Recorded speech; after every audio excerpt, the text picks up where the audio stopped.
Welcome back to AOPB Roundup. I'm Ryan here with the Daily Roundup as we look at Tuesday night's action, even though we already got a game going on right now in High Point on a Wednesday afternoon. Gotta love that. Just watched a delay for possibly a hole in the turf mound because 2021 just keeps getting weirder. That's what you get for putting the big boy J.J. Hoover out there. He's going to tear some things up. Anyway, last night on that mound, Mitch Atkins had to be removed due to arm stiffness after a scoreless first inning for the Rockers, but High Point's bullpen would hold Lexington to just one run over the final 8 innings of that contest. On the other side, Eli Garcia went 5 1/3 for the Legends, allowing 4 runs on 9 hits, striking out 5. Cam Barnum's back in business. He had a solo home run, but that would not be enough to overcome the 4 runs from High Point. Jared Mitchell, Steven Cardullo, Michael Martinez, and Johnny Field all had multi-hit games for High Point. Johnny Field had another outrageous catch in center, just what he does now. Nate Blakeney had his first professional hit on a pinch hit double. Also came around to score after that. Congrats to Nate Blakeney for that. It seems like a good clubhouse guy. People seem to really like him. The boys seemed hype. We love to see it. The Rockers bullpen gets the AOPB Roundup game ball for the 8 innings of relief work. They allow 1 run on 3 hits, striking out 5 over those 8 innings. The Legends, they remain in last place in the South Division second half standings. They're kind of getting their roster back together after some movement after the first half championship, but they're already in playoffs, so they got time to figure it out. They are currently 3.5 games behind Gastonia. They've lost 4 in a row.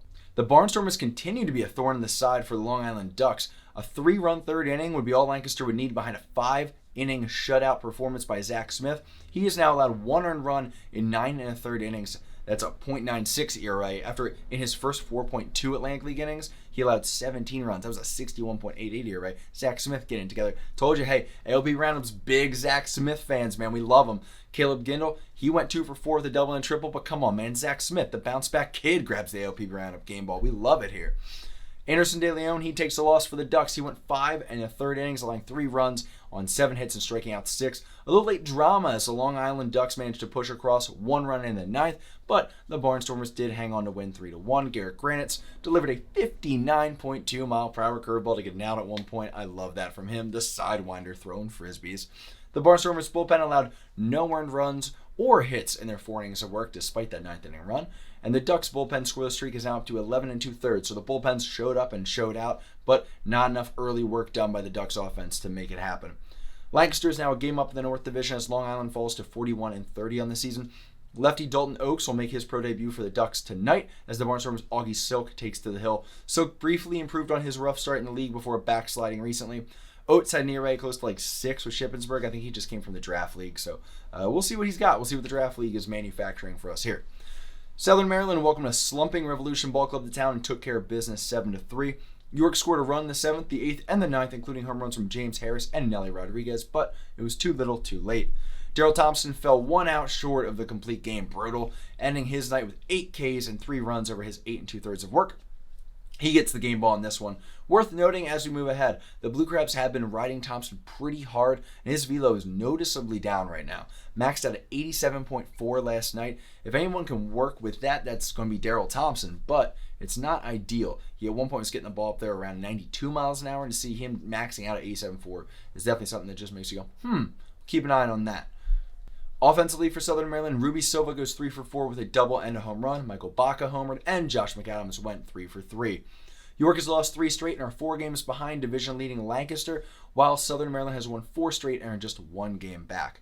All right, keep up with me here for this last one because we had a wet and wild one in Gastonia. And Alberto Callaspo, RBI single, got the West Virginia Power a 1-0 lead in the top of the first, but Gastonia would answer with a 3-run home run from Jake Skoll in the bottom half of the inning, and then Emmanuel Gerardo and Mike Kosinski RBI added 2 runs in the second, so the Honey Hares had a 5-1 lead. However, West Virginia pushed across 4 runs in the top of the third to even this one out. Gastonia, not to be outdone, combined an Armindo Escobar RBI and a Boog Powell solo home run to give them the lead again. But West Virginia got an RBI single to tie the game again in the 4th and took the lead on an Austin Glorious wild pitch. However, still a lot of ball to be played. Jake Skoll evened things right back up in the 4th with an RBI triple before Gastonia manufactured 2 more runs on a power fielding error and a fielder's choice. So we entered the 5th inning with a 10-8 Gastonia lead. Until an Edwin Espinal 3-run double gave the lead right back to the Power. Finally, with a storm coming in, an Armindo Escobar squeeze bunt with a throwing error and a Boog Powell RBI single gave Gastonia a 13-1 lead and the win, as rain would end this game. Did this feel fair? No. Were playing conditions bad? Yes. I don't love the way that ended. I don't know if they don't have a tarp also in Gastonia, which is a thing, but weather was certainly bad.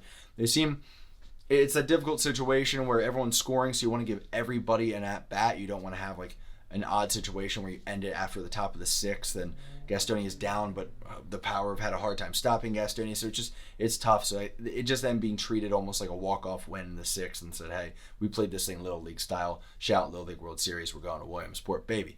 Jake Skoll, he gets the LPB Roundup game ball. He went 2 for 3 with a home run, a triple, a walk, and 4 RBI.